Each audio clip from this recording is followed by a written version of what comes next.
In this video, I'm going to teach you how to connect Xbox 360 RGH to internet. It's a very easy process, so make sure to follow along. It is safe and completely doable to connect your RGH Xbox 360 to the internet. If you have Xbox Live Block turned on in Dash Launch, it is fine to connect to the internet. So what you will have to do is go over to RGH launcher or settings and then access Dash Launch where you have this screen or a similar one. So go over to Dash Launch where you can find installer and other options related to your Xbox 360. Once you go inside of Dash Launch, access the installer page as I've mentioned earlier.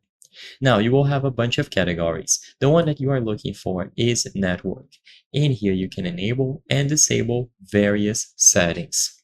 These ones here are going to be the important ones. So you will have live block, live strong, XHTTP, and no net store. All that you have to do is enable or disable these accordingly.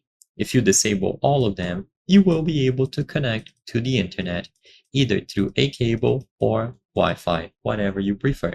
So head over to the RGH launcher settings. Inside of Dash Launcher, go to installer, and under the network category, disable these options as you can see on screen.